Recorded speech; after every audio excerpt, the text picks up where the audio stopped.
Kathy, we've dropped by to see two very well-known, almost infamous quilters from SA Quilters today. They were some of our very early members, and I would guarantee that over 90% of South Australian quilters' lives have been touched by these two.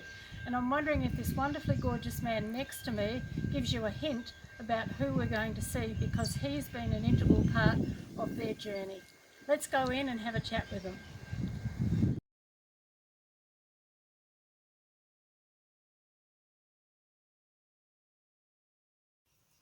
Hello, Lessa Siegele and Faye Packham. Thank you both for agreeing to be here with us today. I've got a bit of a croaky voice. I think it's because I had an anaesthetic earlier this week, so excuse me. Sure. Our chat is particularly special because you were both very early members of the Guild. And Lessa, you have the amazing distinction of being the only South Australian quilter who has been awarded an Order of Australia. What an amazing acknowledgement. That's not your only special award, but we'll get to the other one along with Faye's further on in our chat. Now, if I don't ask you this very first question, then Kathy will give me a very growly look. We don't want that. Right. So, do I have permission from both of you to put this video up on our YouTube channel? You will be Absolutely. the third interview, Sure. maybe the fourth, I'm not quite sure. And you're okay? Yep. Sure. Terrific. Okay. So first question, I've asked this of everyone. Yeah. How did you hear about the Guild? Particularly you, Lessa, because I think you were a member before Faye. Sure. And what are your earliest memories of the Guild, of its activities, where it met, the people? Yeah. Well, I was already teaching patchwork at Mitcham Village, Art and Craft, and Marg Russell was in my class, in the quilt class, and she was a silversmith and attached to the arts or craft, whatever it was called then, craft council of South Australia. And she heard about this meeting that was being called. So we both went along, and as others have said, there were more people there than they expected. And I remember having to sit on the floor, which I couldn't do these days. Well, I could get down, but not up. And so we joined straight away. And did you volunteer to be on the first exec committee? No, I think they had that. I don't think I was on the first, but okay. I was very soon on. We were both very soon on doing things. And we just looked forward to that. There was a buzz about that meeting, even back then. I mean, now people would think it was probably quiet, but everybody was so excited about this new thing for sewers. How many of you do you think knew each other? Oh, hardly anybody. I mean, I knew Roma because she also was in my class, and yeah, a few from Mitcham Village because of Marg went and joined straight away, but nobody knew each other except those that had been in my class. Which makes that buzz even more exciting. Yeah. And I still look forward to the monthly meetings. They're even more exciting now with more and more. What an amazing committee we have at the moment. It blows my mind. The amount of work they put in, yeah. And so I've just kept going forever and ever. One of the reasons that we particularly wanted to interview you both today is because you started up Quilting Counter. And I've heard people say in the more recent years who have no understanding about where the first ones were held, why is it called Quilting Counter? Is the encounter about getting together? But it's not actually, is it?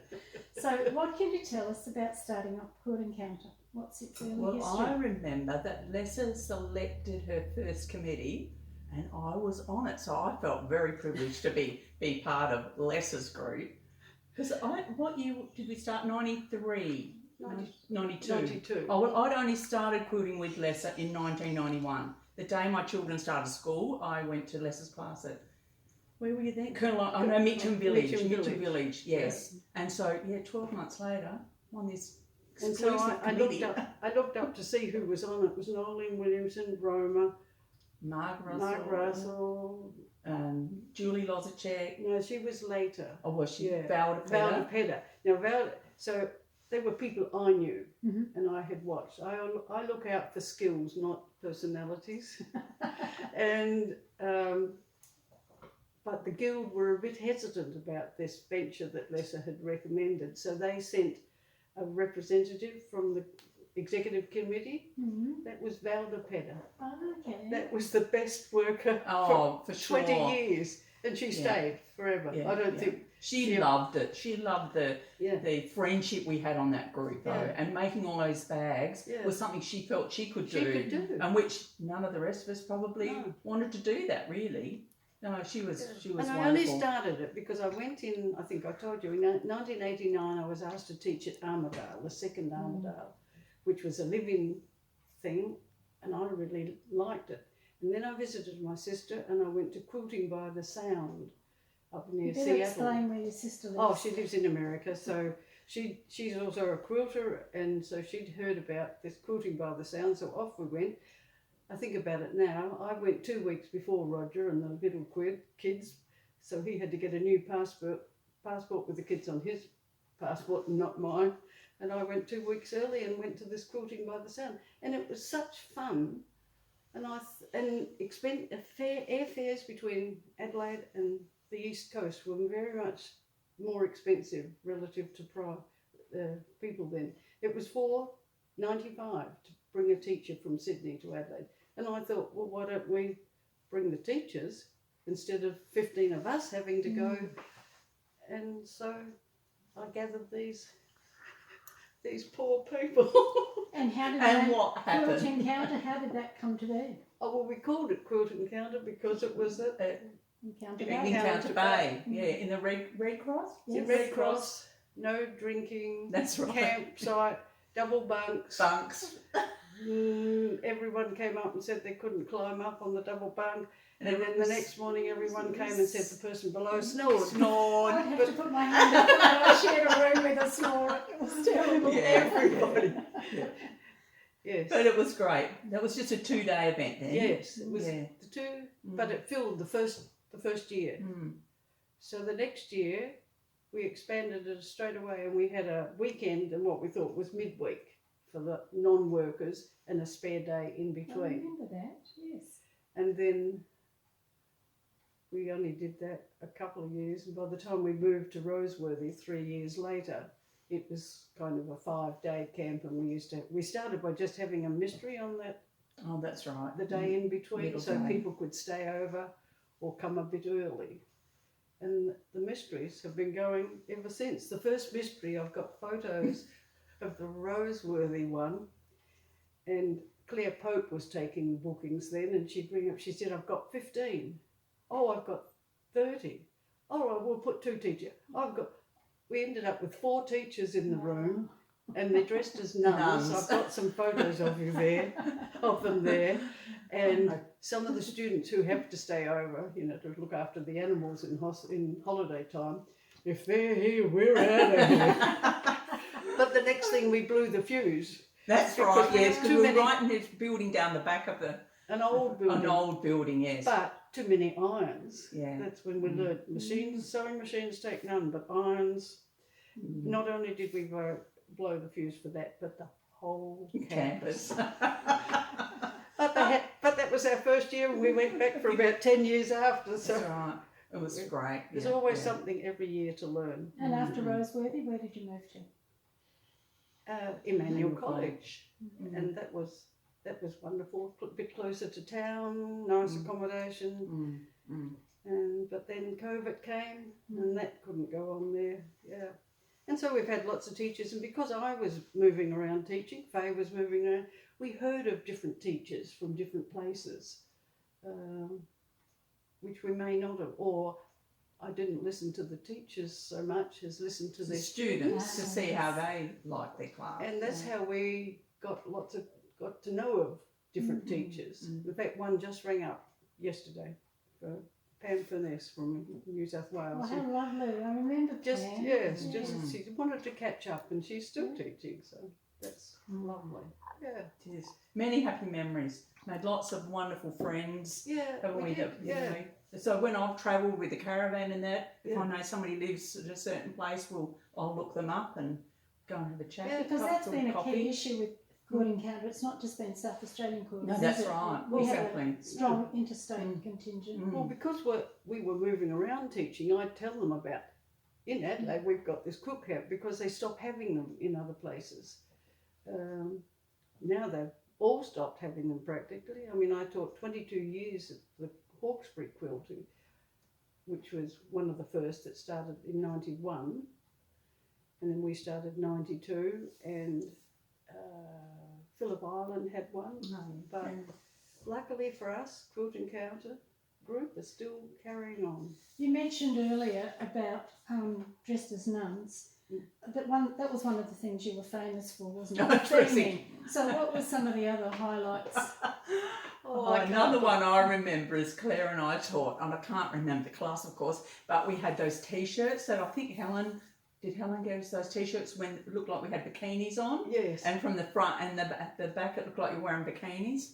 Yeah. Oh goodness, that was one. Another one, But M&M's. They dressed up M&M's, Mark Russell Russell and and Margie May, because M&M, M&M in the classroom. Yeah. So But Mark Russell had such a sense of humour. yeah. I don't know how she got us to do things. I mean, I'm not. Oh. I'm an organiser, but I'm not an out there. But I remember the Yellow. yellow polka dot bikinis. Can you imagine me?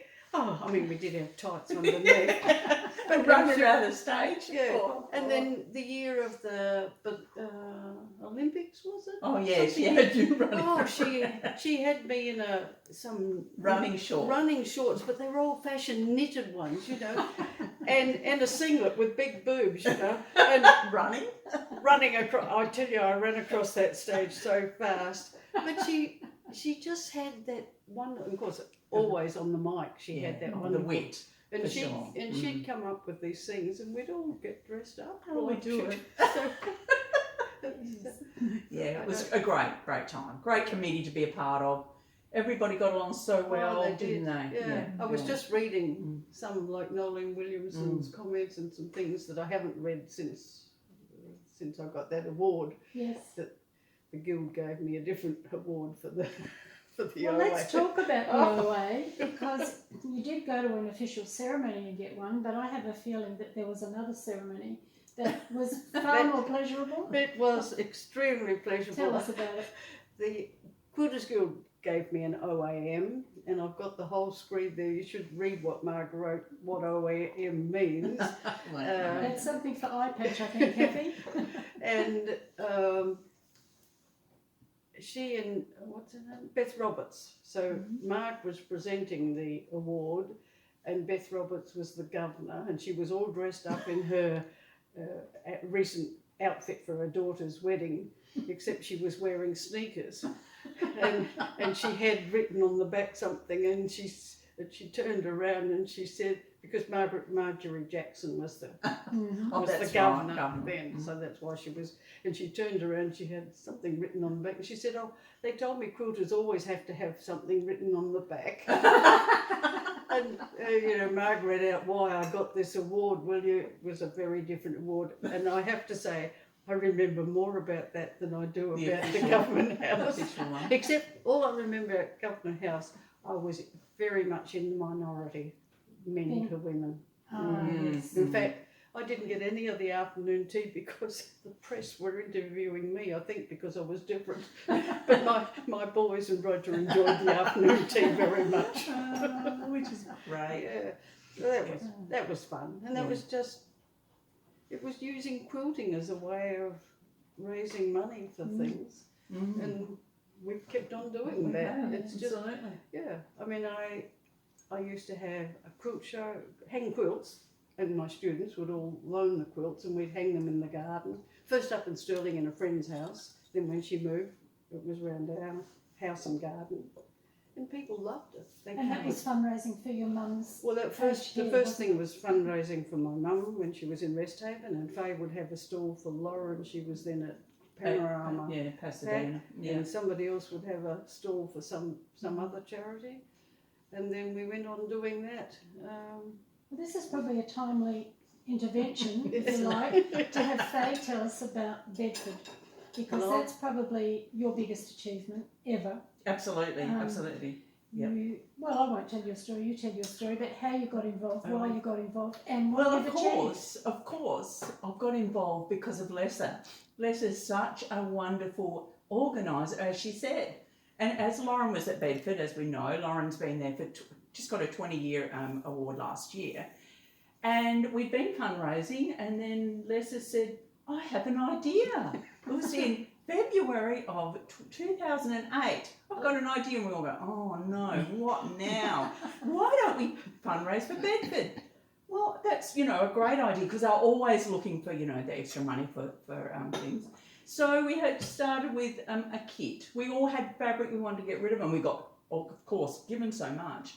So we'd have cutting days and cut up all these kits, and the first year we only sold about 300 kits, I think, which is in 2008.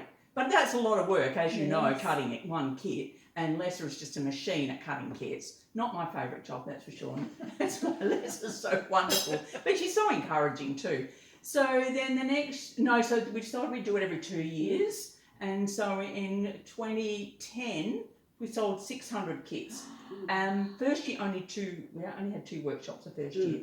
Second year we had North and South, I think, still, but they went interstate because Lessa was teaching around the place, so she's putting the word out. Then 2012 we sold, I think was it 1,000 kits? I see. Anyway, first year we raised 16,000.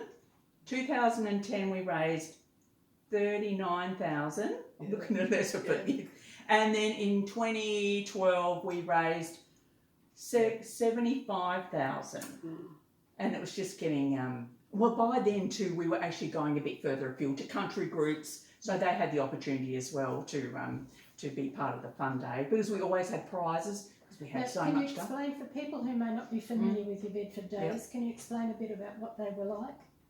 Fun, fantastic. But, what was the idea? The idea was that you come along to a workshop and you would pay $50 for the kit. You'd get the kit, and then all the helpers. We were all for free. That's right. As long as you had 15 in your class, which they managed to do. Yeah, the group had to organise a venue. Yeah, they had to do all the organising, and we just turned up.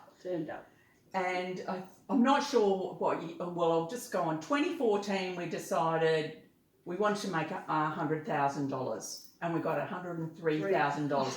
And I can't remember how many kits. It was a lot of kits, let me tell you. But that was doing a lot of cutting. That is a lot.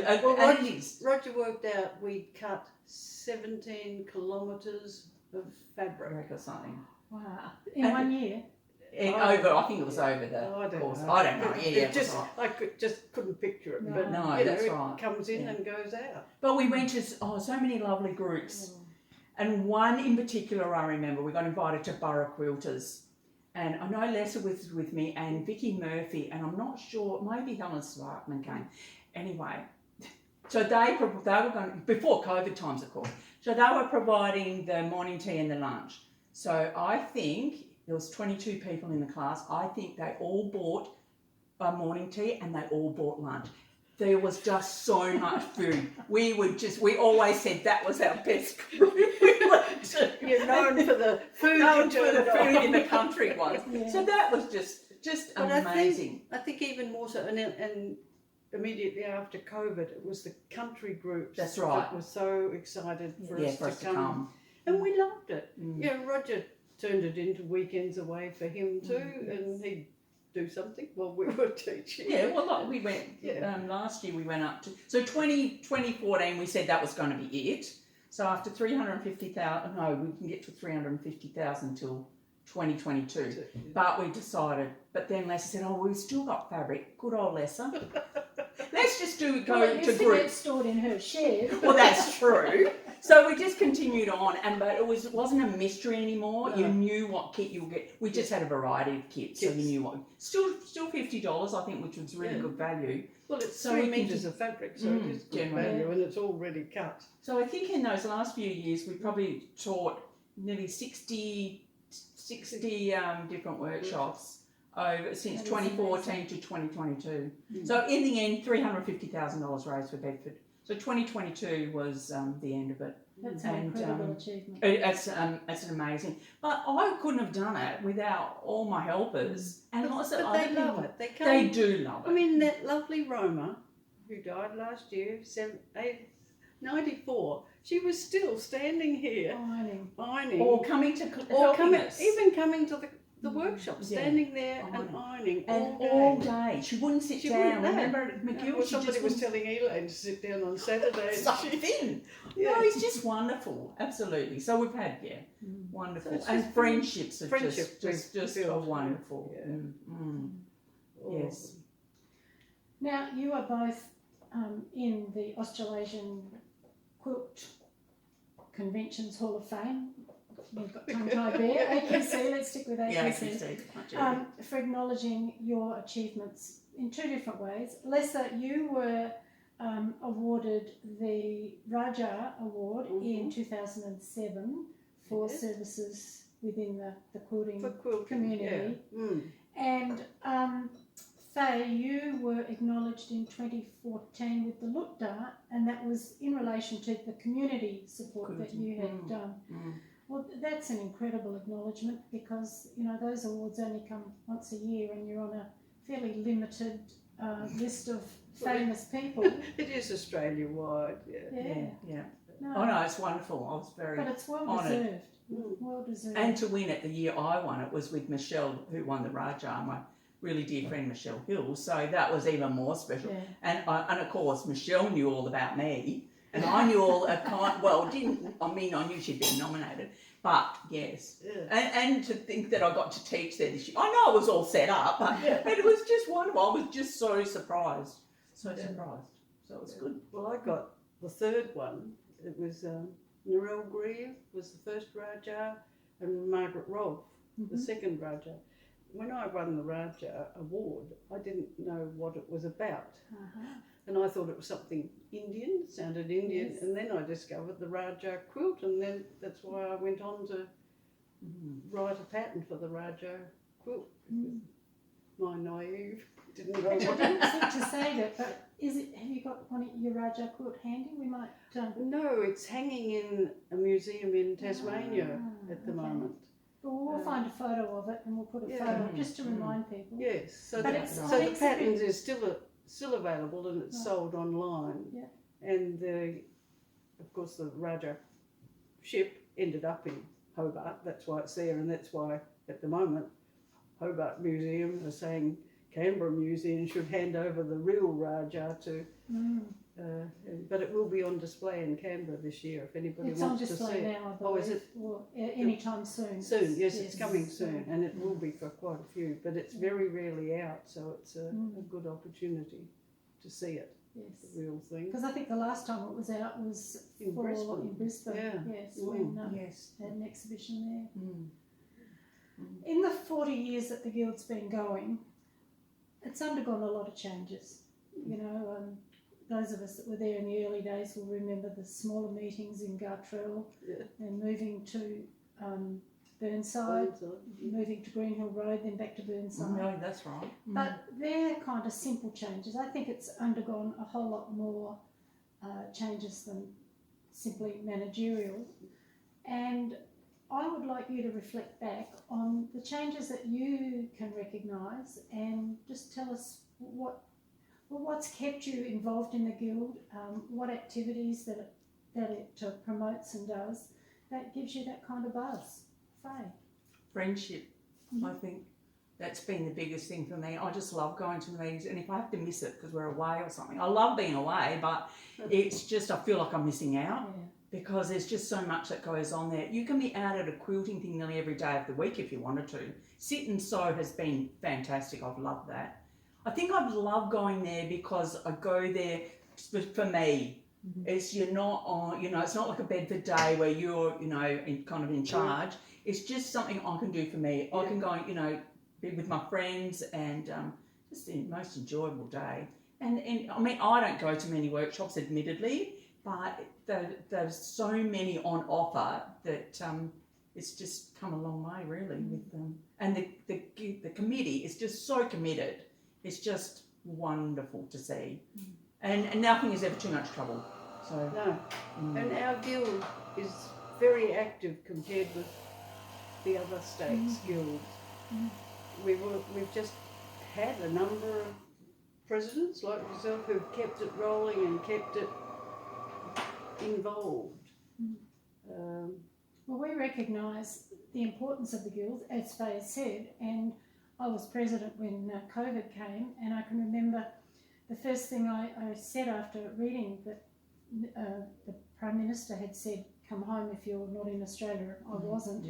Saying to my girlfriend, what are my quarters going to do? You know, they rely on our meetings, and that's when we got all of the online mysteries started. Which was amazing. Because that's the only way we could still be together. Yeah. And I think COVID has done our guild a lot of good. Yeah. Because, you know, that camaraderie has continued. It has. We had a couple of people committed to getting sit and sew days happening, and it started off 2 a month, and now it's about 5 a month, isn't it? Exactly. There's all sorts of groups. Exactly. But behind all that, somebody has to do it. Yes. You know, so that's why the committee is just fantastic. Even sit and sew days, somebody has to be in charge. Yes. So we are very lucky that we've got so many dedicated people, for sure. I think because Adelaide maybe is a smaller city than the others, it's easier to manage than, say, Sydney and trying to get everyone together somewhere. Well, I think the fact that we have monthly meetings is a little unique. Yeah, well, that's what I mean. We get together and we see each other and see the people, even if we can't remember their names. We'd all be guilty of that, so don't you worry. They now need to wear very large name tags so I can actually read. The new ones coming up very good. Yes. They're much bigger, are they? They are. Oh, the No writing. more peering at boobs. Yeah. Sure. Well, we wouldn't be the amazing organisation that we are if it wasn't for people like you. I mean, Quilt Encounter is what you're famous for, but you are much loved, highly respected for a whole lot of other reasons.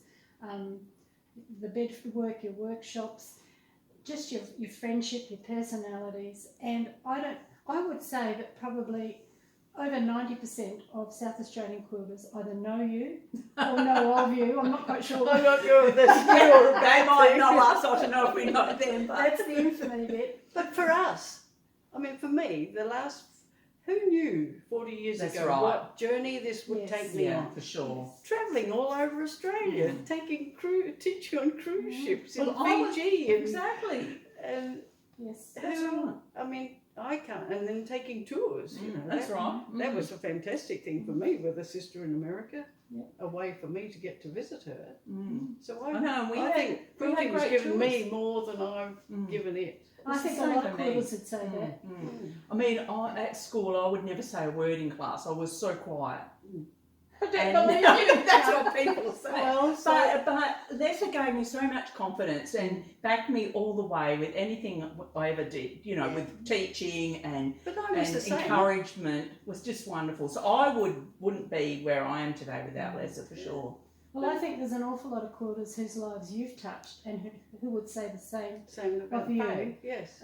So on behalf of every South Australian quilter who has been in one of your workshops, who's been to Quilt Encounter, who's just chatted with you, thank you so much Our for pleasure. everything that you've done to make our guild what it is today. Thank Well, you. thank Yeah, you thank too, you. Chris. Oh, Thank this you. has It's been lovely. Been a pleasure. Look, food and all today. Well, we like your food, thank you. You can come again. When would you like to come again? Can we eat the cake now? Oh, she's probably still recording.